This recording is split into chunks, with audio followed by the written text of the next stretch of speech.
Hello, I'm Bryan Lucareli, Director of our Private Client Services Group and co-chair of our Family Offices team at Foley & Lardner. And today I'm here with Bryan House, partner and member of our Securities Enforcement and Litigation practice. Today we're going to discuss SEC enforcement for family offices. But before we get started, Bryan, would you mind sharing a little bit of your professional background with our audience, and we'll jump into it? Of course. Great. Glad to be here. So I'm a partner at the firm and have been with the firm for more than 30 years in the litigation department. I specialize in SEC enforcement, securities litigation matters, and I've been doing this work both in Milwaukee and out of our Washington, D.C. office now for a long time. Well, great. We've got the right expert here today, so we'll open it up with, so does the SEC have jurisdiction over family offices? Not over family offices themselves. SEC rules exempt family offices from the definition of the Investment Advisors Act of 1940. So family offices don't need to and probably don't want to interact with the SEC, but investment advisors and other consultants that that family offices use obviously are subject to the Advisors Act and the other provisions of the federal securities laws. Great. So have you seen the SEC become involved with the firm's family office clients? Unfortunately, we have. Yes, the SEC became involved in a matter recently involving a family office. One of our clients, for decades, a family office client had one of the family members leave the fold some years earlier and put her money in the care of an out-of-state investment advisor that nobody in the family office knew. And this guy took advantage of the situation. He developed a too close relationship with this family member. He also made himself the trustee of her trusts, and she moved several trusts to his care as well. So he was the investment advisor and the trustee.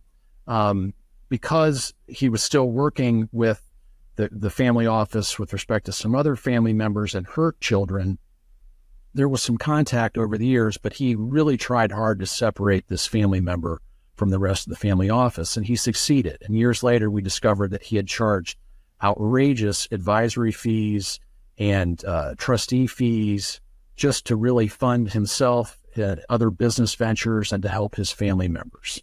So it was many millions of dollars in loss, and we really had a problem. Wow. So what could be done about it? You discovered this years later. Yeah. Well, first, of course, we brought the family member back to the family office with whatever remaining wealth she had.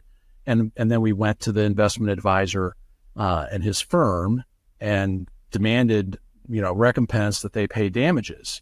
Of course, they resisted and obfuscated and said that she was aware of everything that had gone on and it was all just fine. We filed a lawsuit in state court, and we also went to the whistleblower office of the SEC. We found ourselves, and it was really a unique situation for me to be working with the SEC to try to use the power of the government to make our client whole. Eventually, we settled the lawsuit to the satisfaction of our client and the rest of the family members. And so, it turned out about as well as it could. Well, good. So considering that fact pattern and other things, what lessons can you take away from this experience that you might be able to provide to our audience members involved in family offices? Well, you have to know as much as you can about advisors and the people you're dealing with. And typically that's not a problem because, these relationships are long running with advisors, accountants, and so forth. But, the family dynamic is difficult. And when some family members want to break off and do their own thing, you really got to try to research and do whatever you can to understand who you're dealing with. There are a lot of unscrupulous advisors out there, and it's tough, but there are things you can do. You can do searching. The SEC has search functions on its website to investigate people.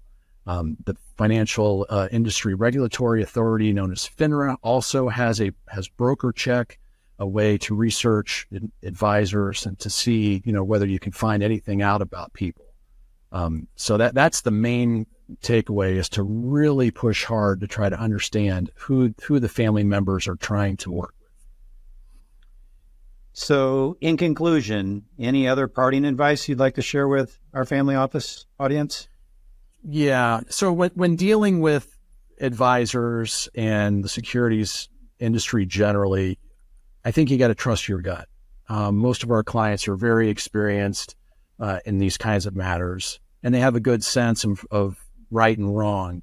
In the situation that I was talking about, multiple people and multiple family members just had a queasy feeling about this situation. You know, when their loved one shows up with another advisor that out of state that he or she wants to use, you got to trust your gut. They were very concerned about it, but you know, it's a difficult situation. As I said, you know, the person's an adult, has considerable wealth. So what are you to do? But certainly in that situation, we all wish that people had trusted their gut a little bit, pushed a little bit harder, and maybe that could have made a difference in our story. Well, Brad, I want to thank you for your insight today and sharing this experience with us. And I want to thank all of you for watching our presentation today. For more information, as always, please visit us at Foley.com under Family Offices. Thank you. Thank you.